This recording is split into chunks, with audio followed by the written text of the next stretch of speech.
मिट्टी की महक और दिल का सुकून। शांतपुर की सुबह हमेशा एक अनकही कविता सी लगती थी। अरुण, एक नामी वास्तुकार जो दिल्ली की कंक्रीट की इमारतों के बीच अपनी पहचान बना चुका था, आज इस छोटे से शहर की धीमी धुन से कुछ अजनबी सा महसूस कर रहा था। उसके क्लाइंट ने उसे यहां एक सदियों पुरानी हवेली के जीर्णोद्धार के लिए बुलाया था। शाही निवास नाम की एक ऐसी इमारत जिसकी हर दीवार पर इतिहास की परतें जमी थीं। अरुण अपनी विंटेज कार से उतरकर हवेली के सामने खड़ा हुआ। उसकी आंखें उस भव्य पत्थरों की कारीगरी पर टिकी थीं जिस पर समय और उपेक्षा की धूल जम चुकी थी। उसकी आत्मा, जो अक्सर शहरों के शोर में खोई रहती थी, यहां की शांति में एक अजीब सा सुकून पा रही थी। तभी उसकी नजर हवेली के ठीक बगल में स्थित एक छोटी मिट्टी की महक से भरी दुकान पर पड़ी। एक महिला, शायद 40 के करीब, अपने चाक पर झुकी मिट्टी के एक ढेर को नए आकार दे रही थी। उसके हाथ, जो मिट्टी में सने थे, किसी नृत्यांगना की तरह लयबद्ध चल रहे थे। उसने पल भर के लिए ऊपर देखा। उसकी आंखें गहरी और शांत अरुण से टकराईं। एक पल का मौन, फिर वह मुस्कुराई नहीं, बस उसकी आंखों में एक अजीब सी चमक दिखी और वह वापस अपने काम में डूब गई।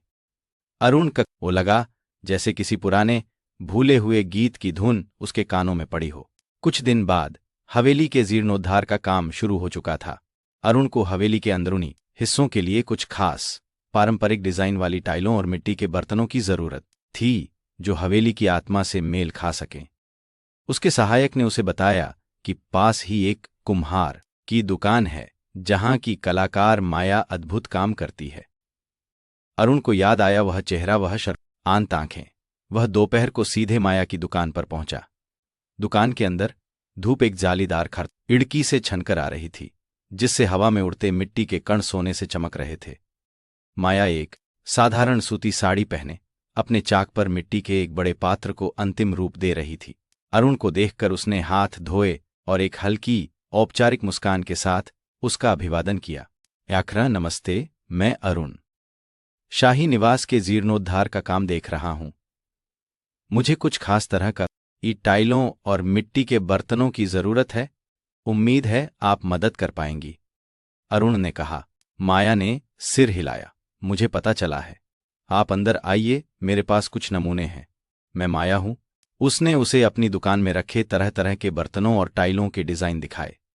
अरुण, जो अब तक सिर्फ कंक्रीट और स्टील के खाके में जीता था, मिट्टी के उन रूपों में एक अलग ही कलात्मकता देख रहा था। ये अद्भुत हैं माया जी, इनमें एक जीवन है, अरुण ने कहा, एक विशेष रूप से नक्काशीदार टाइल को छूते हुए। माया ने अपनी कला के प्रति उसकी प्रशंसा महसूस की। मिट्टी बोलती है अरुण जी, बस उसे सुनने वाला चाहिए। उनकी पहली पेशेवर बातचीत धीरे धीरे कला और संस्कृति पर केंद्रित हो गई। अरुण को पता चला कि माया ने यह कला अपने पिता से सीखी है और वह शांतपुर की इस प्राचीन कला को जीवित रखने के लिए समर्पित है। उसकी आंखों में अपनी कला के प्रति जो जुनून था वह अरुण को छू गया। हवेली का काम आगे बढ़ता रहा और अरुण और माया के बीच मुलाकातों का सिलसिला भी। कभी अरुण टाइलों के डिजाइन को लेकर उसके स्टूडियो आता, कभी माया हवेली में काम की प्रगति देखने आती। उनकी बातचीत धीरे धीरे व्यावसायिक सीमाओं को लांघकर व्यक्तिगत होती गई।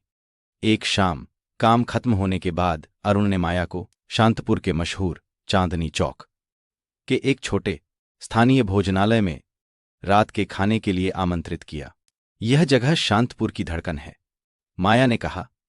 जब वे एक खुले आंगन में तारों की रोशनी में बैठे थे, उन्होंने दाल बाटी चूरमा और गट्टे की सब्जी का स्वाद लिया और इस दौरान उन्होंने अपने जीवन के कुछ अनछुए पहलुओं को साझा किया। अरुण ने बताया कि कैसे वह बचपन से ही पुरानी इमारतों और उनके इतिहास से मोहित रहा है और कैसे इस जुनून ने उसे एक वास्तुकार बना दिया। माया ने बताया कि उसके लिए मिट्टी सिर्फ मिट्टी नहीं, बल्कि एक दोस्त, एक साथी है जो उसे अपनी भावनाओं को व्यक्त करने में मदद करती है।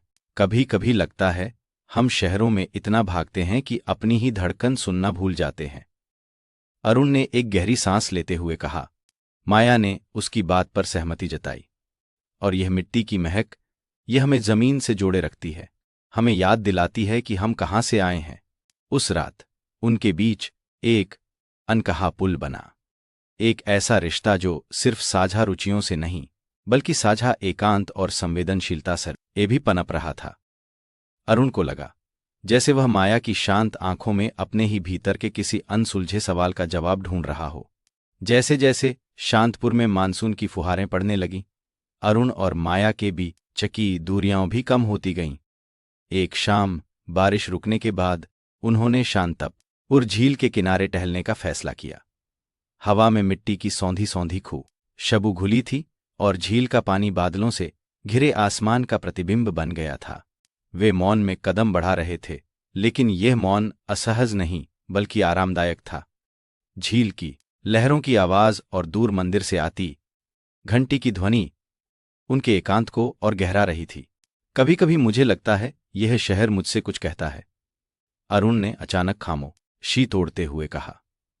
एक राइस जैसे हर पत्थर में एक कहानी है, हर गली में एक याद। माया ने झील की ओर देखते हुए कहा, एक शांतपुर उन यादों को संजोकर रखता है अरुण जी। ये हमें सिखाता है कि कुछ चीजें समय के साथ और खूबसूरत हो जाती हैं, जैसे पुराना घर या पुराना रिश्ता। उसकी आवाज में एक हल्की उदासी थी जिसे अरुण ने महसूस किया। उसने धीरे से पूछा, और क्या कोई ऐसी याद है जिसे आप संजोकर रखती हैं? माया ने एक लंबी सांस ली। हर कलाकार की तरह मेरे भी कुछ सपने थे, कुछ रिश्ते जो मिट्टी के कच्चे घड़े की तरह थे, सुंदर पर नाजुक। कभी कभी लगता है उन्हें थोड़ा और मजबूत किया जा सकता था, लेकिन नियति को कुछ और मंजूर था। उसकी आवाज टूट सी गई, पर उसने खुद को संभाला। लेकिन मिट्टी सिखाती है कि टूटकर भी नया कुछ बनाया जा सकता है। अरुण ने उसे कोई दिलासा नहीं दिया, सिर्फ उसके साथ उस पल की गहराई को साझा किया। उसे लगा कि वह भी अपनी जिंदगी में ऐसे ही कुछ कच्चे घड़ों को समेटे हुए है। उस पल उन्हें लगा कि वे एक दूसरे के भीतर एक पुराना परिचित दर्द देख सकते हैं, एक ऐसा दर्द जो उन्हें और करीब ला रहा था। हवेली का काम अपने अंतिम चरण में था और अरुण के दिल्ली लौटने का समय करीब आ रहा था। उसके अंदर एक अजीब सी बेचैनी थी। वह इस काम को खत्म होते देखना चाहता था, पर शांतपुर और माया को छोड़कर जाने का विचार उसे परेशान कर रहा था। एक दिन हवेली में काम चल रहा था, तभी अरुण के फोन पर एक अर्जेंट कॉल आई। दिल्ली सर, ये उसके पार्टनर का फोन था। एक बड़े प्रोजेक्ट में कोई दिक्कत आ गई थी और उसे तुरंत वापस बुलाया जा रहा था। अरुण का चेहरा तनाव से भर गया। वह स्कैफोल्डिंग के बीच खड़ा था, उसके हाथ में आर्किटेक्चरल ड्राइंग थी और फोन पर उसकी आवाज में हड़बड़ी थी। माया, जो कुछ नई डिजाइन की टाइलें दिखाने आई थी, उसे दूर से देख रही थी। उसने अरुण के चेहरे पर आते जाते भावों को पढ़ा। उसकी आंखों में एक पल के लिए चिंता की एक चमक उभरी। क्या यह अंत की शुरुआत थी? क्या उनकी यह उभरती हुई दोस्ती, या उससे कुछ ज्यादा, दिल्ली और शांतपुर के बीच के फासले में खो जाएगी? हवेली की अधूरी दीवारें और बिखरा पड़ा सामान उनके रिश्ते की उस अनिश्चितता को दर्शा रहा था जो अचानक उनके सामने आ खड़ी हुई थी। दिल्ली से आए उस फोन कॉल ने अरुण के मन में तूफान ला दिया था। वह शांतपुर में रहकर भी दिल्ली के प्रोजेक्ट्स की चिंता में डूबा रहता। उसे यह एहसास हुआ कि उसने माया के साथ बिताए हर पल में एक ऐसा सुकून पाया था जो उसे शहरों की चकाचौंध में कभी नहीं मिला था। माया अपने स्टूडियो में थी, वह एक नया पात्र बना रही थी। उसके हाथों में मिट्टी थी, पर उसके दिमाग में अरुण का ख्याल। इस बार वह कुछ ऐसा बना रही थी जो उसके सामान्य कामों से हटकर था। उस पात्र में एक अद्भुत संतुलन था, मजबूती और कलात्मकता का मेल। उसने उसे अरुण के लिए बनाया था, जिसमें उसकी वास्तुकला की बारीकी और उसकी अपनी कला की आत्मा का मेल था। उसकी आंखें एकाग्र थीं, पर उनमें एक हल्की उदासी थी, जैसे वह जरूर जानती हो कि यह पात्र एक अधूरी कहानी का प्रतीक बन सकता है। सूरज की रोशनी खिड़की से छनकर आती थी, मिट्टी के कणों और उसकी मेहनती हथेलियों पर चमक बिखेरती हुई। इस शांत क्षण में वह अपने भीतर उठते सवालों से जूझ रही थी। क्या यह सब यहीं खत्म हो जाएगा? क्या वह एक और अधूरे घड़े की तरह टूट जाएगा? हवेली पूरी हो चुकी थी। शाही निवास अब अपने पुराने गौरव को पुनः प्राप्त कर चुका था। एक ऐसी वास्तुकला का चमत्कार जो अरुण के कलात्मक दृष्टिकोण और शांतपुर की प्राचीन विरासत का एक सुंदर संगम था। उसके जाने का दिन आ गया था। सुबह की सुनहरी धूप में हवेली की इंट्रिकेट कार्विंग्स चमक रही थीं। एक विंटेज कार, जिसका इंजन शांतपुर की हवा में एक हल्की गुनगुनाहट छोड़ रहा था, हवेली के सामने खड़ी थी। अरुण आज फिर से अपने शहर जाने वाले वस्त्रों में एक छोटा सा यात्रा बैग ली खड़ा था। उसकी निगाहें माया पर टिकी थीं, जो हवेली के दरवाजे पर कुछ कदम दूर खड़ी थी। उसका हाथ आपस में जुड़े थे और उसके चेहरे पर उदासी और एक शांत शक्ति का मिश्रण था। मुझे जाना होगा माया जी, अरुण ने कहा। उसकी आवाज में एक अजीब सी भारीपन थी। माया ने बस सिर हिलाया। मुझे पता है। उसकी आंखें हल्की नम थीं, पर उसने उन्हें पलक झपकते ही छिपा लिया। यह हवेली एक अद्भुत रचना है अरुण जी। आपने इसे फिर से जीवन दिया है, माया ने कहा। उसकी आवाज में भीगापन था। अरुण ने एक कदम उसकी ओर बढ़ाया। और आपने मुझे जीवन का एक नया दृष्टिकोण दिया, आया जी।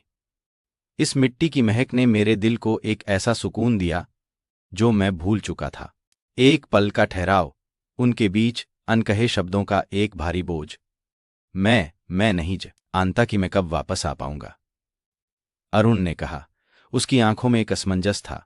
माया ने एक गहरी सांस ली। कभी कभी कुछ चीजें वापस नहीं आती अरुण जी, पर उनकी यादें हमेशा हमारे साथ रहती हैं।